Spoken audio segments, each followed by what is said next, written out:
எல்லா கொலைகளையும் நான் தான் பண்ண யுவர் ஆனர். நான் தான். நீ போலீஸ் டிபார்ட்மெண்ட்ல சேர்ந்தது கொலை பண்றதுக்கு தானா? கண்டிப்பா இல்ல, சத்தியத்தை காப்பாத்துறதுக்கு. நியாயம் நீதியை ரெண்டு கண்களாகவும் இந்த தேகத்தை தேசத்துக்காக அர்ப்பணிக்கிறேன்னு சத்தியம் பண்ணிட்டு நான் இந்த காக்கி சட்டையை போட்ட யுவர் ஆனர் அப்படின்னு வார்த்தையில சொல்லிட்டு போலீஸ் யூனிஃபார்மோட மரியாதையெல்லாம் கெடுத்திருக்கியே அப்படின்னு நீங்க நினைச்சிட்டு இருக்கீங்க. ஆனா உண்மையை சொல்லணும்னா இந்த நாட்டு மக்களுக்கு காக்கி சட்டையோட பவர் என்னன்னு காட்டுறதுக்காகத்தான் நான் இப்படி செஞ்சேன். அப்படின்னா பவரை காட்டுறதுன்னா போலீஸ் யூனிஃபார்ம் போட்டு மர்டர் பண்றது தானே? It's wrong. எது ராங்? எப்படி ராங் யுவர் ஆனர்?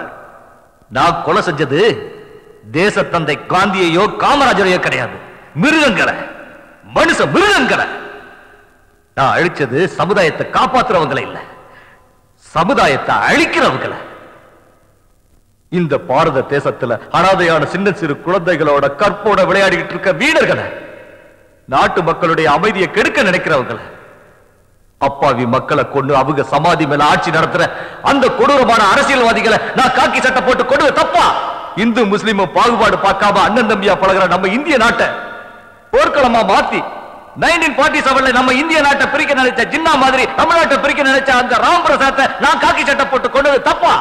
மக்களோட உயிரை காப்பாத்துற மருத்துவத்துறையில கௌரவமான தொழிலை செஞ்சுக்கிட்டு இருக்கிற டாக்டர் அபிஷேக் பணத்துக்கு ஆசைப்பட்டு அப்பாவி பொண்ணோட உயிரை பறிச்ச அந்த மிருகத்தை வாழ விடாம நான் காக்கி சட்டை போட்டு அவனை கொண்டது தப்பா?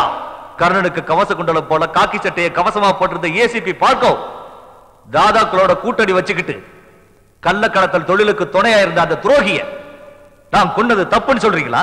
காக்கி சட்டையும் கதர் சட்டையும் ரவுடிகளும் தான் கையில இருக்கின்ற தைரியத்துல தாவூத் மாதிரியும் சோட்டா ராஜன் மாதிரியும் இந்த மூசா உருவாயிட கூடாதுங்கிறதுக்காக யூனிஃபார்ம் போட்ட நான் அவன் லைஃபுக்கு ஃபுல் ஸ்டாப் வச்சது தப்பா?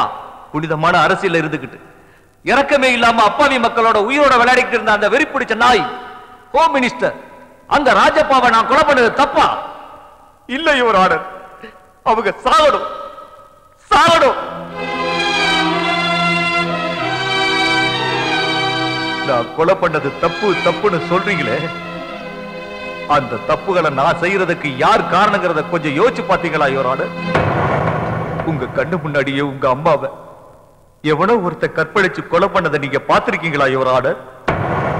அத நேர்ல பார்த்த உங்க தங்கச்சி பைத்தியமா மாறி கண்ணு முன்னாடி நிக்கிறவங்களை யாருன்னே தெரிஞ்சுக்க முடியாம நடப்பிடமா வாழ்ந்துட்டு இருக்கிற ஒரு தங்கச்சிய பார்த்திருக்கீங்களா? நீதிக்கும் நேர்மைக்கும் உதாரணமா வாழ்ந்த ஒரு தந்தைய கண்ணு முன்னாடியே கத்தியால குத்தி கிழிக்கிற கொடூரத்தை நீங்க பார்த்திருக்கீங்களா? நான் பார்த்திருக்கேன் யுவர் ஆனர், எல்லாத்தையும் பார்த்து என் கண்ணு முன்னாடி நடந்தது.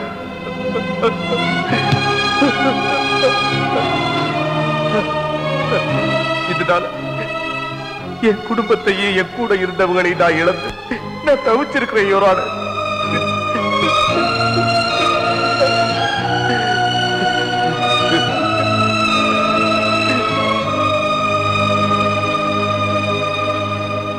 யுவர் ஆனர், பிரிட்டிஷ்காரன் காலத்துல உடுத்த உடை இல்லாம உண்ண உணவு இல்லாம இருந்திருக்கும்.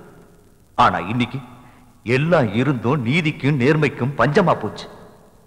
எனக்கு என்னோட தேசத்து மேல பற்று அதிகம். என் தேசத்து மேலையும் நான் போட்டிருந்த காக்கி சட்டை மேலையும் டிபார்ட்மெண்ட் மேலையும் நான் ரொம்ப மரியாதை வச்சிருக்கேன். அதனால தான் நான் அவங்களை கொன்னேன், நானே கொன்னேன், என் கையால கொன்னேன். இந்த நீதிமன்றம் சாட்சி ஆதாரங்களை எல்லாம் வைத்து பார்க்கும் பொழுது குற்றவாளி கூண்டில் நிற்கும் நடுவில் டிஸ்டர்ப் பண்றதுக்கு என்ன மன்னிக்கணும். யுவர் ஆனர், நீங்க கொடுக்கிற தண்டனை குற்றம் செஞ்ச குற்றவாளியை திருத்தணும். தான் செஞ்சது தவறுங்கிறத அந்த குற்றவாளி மனப்பூர்வமா உணரணும். ஆனா ஆனந்த பொறுத்த வரைக்கும் அவனால உணர முடியாது. அவன் சந்தோஷப்படுவான். யுவர் ஆனர், இவன் ஒரு பைத்தியம், சைக்கிக். பைத்தியக்காரன் என்ன சொல்றீங்க நீங்க? எஸ் யுவர் ஆனர், ஆனந்த் நடந்த கொலைகளை எல்லாம் தானே செஞ்சதா ஒத்துக்கிட்டு இருக்கான். கொலை செஞ்ச பிணங்களை எல்லாம் சாக்கடையிலையும் டிரைனேஜ்லயும் டாய்லெட்ஸ்லயும் வீசி எறிஞ்சிருக்கான். This shows his sadism. நடந்த கொலைகளை பரிசீலனை பண்ணி பார்த்தா குறிக்கோளும் கொலைக்கான நோக்கமும் ஒரே மாதிரி இருக்கிறது தெரியும். தான் சுயநலத்துக்காகவும் தான் வேலை முடியணுங்கிற ஒரே ஒரு காரணத்துக்காகவும் குற்றவாளியை சாகடிக்க தன் பொண்டாட்டியை அவன் பெட்ரூம் வரைக்கும் கூட்டிட்டு போயிருக்கான். இவன் மனநிலை என்னன்னு இதுல இருந்து உங்களுக்கே நல்லா தெரியும்.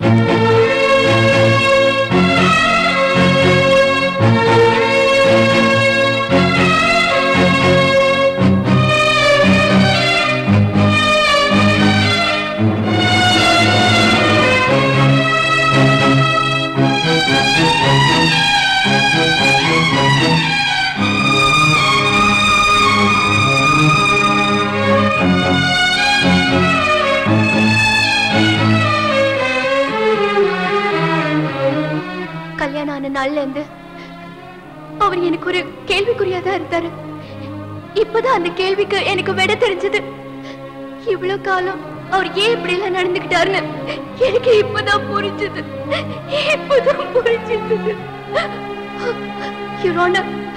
அன்னைக்கு என் புருஷன் கட்டின தாலி என்னன்னைக்கும் நிலைச்சிருக்கணும்னா அவர் பண்ணது தப்பா இருந்தாலும் நான் உங்ககிட்ட மடிப்பிச்சு கேக்குறேன். எப்படியாவது அவரை விடுதலை பண்ணுங்க யுவர் ஆனர். எப்படியாவது அவரை விடுதலை பண்ணுங்க. சாட்சி ஆதாரங்களை எல்லாம் வைத்தும் விவேக் சொன்ன வாக்குமூலத்தை வைத்தும் மனிதாபிமானத்தோடு இந்த வழக்கை பரிசீலித்து பார்க்கும் பொழுதும் எல்லா கொலைகளையும் தானே செய்ததாக ஆனந்த் ஒப்புக்கொள்வதாலும் மனநிலை சரியில்லாத காரணத்தினால் தான் ஆனந்த் இந்த கொலைகளை செய்தார் என்று இந்த கோர்ட் கருதி அவர் பூர்ணமாக குணமாகும் வரை மனநல மருத்துவமனையில் வைத்து சிகிச்சை அளிக்க வேண்டும் என்று இந்த கோர்ட் உத்தரவிடுகிறது.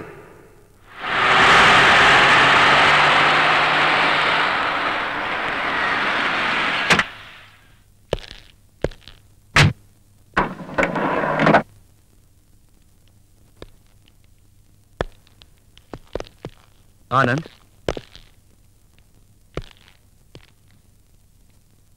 நெல்லு. ஆனந்த், 1000 பொய்ய சொல்லி ஒரு கல்யாணத்தை செய்யலான்னு சொல்லுவாங்க. ஆனா நான் ஒரே ஒரு பொய்ய சொல்லி என் நண்பன் உயிரை காப்பாத்திட்டேன். உன்னை காப்பாத்தணுங்கிறதுக்காக கோர்ட்ல நீ பைத்தியங்கிற ஒரே ஒரு பொய்ய சொல்லிட்ட. நீ எனக்கு வேணும் ஆனந்த், நீ எனக்கு வேணும். நீங்க மட்டும் இல்ல மாமா, ஆனந்த் அண்ணனுக்காக இன்னொரு ஜீவனை காத்துக்கிட்டு இருக்கு.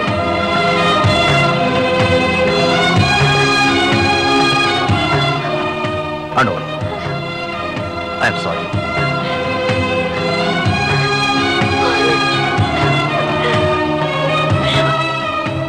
விவேக், அனுவை ஜாக்கிரதையா பார்த்து. நீ திரும்பி வர்ற வரைக்கும் அனு மட்டும் இல்ல, இந்த நாட்டையே ஜாக்கிரதையா பார்த்து. தேங்க்யூ.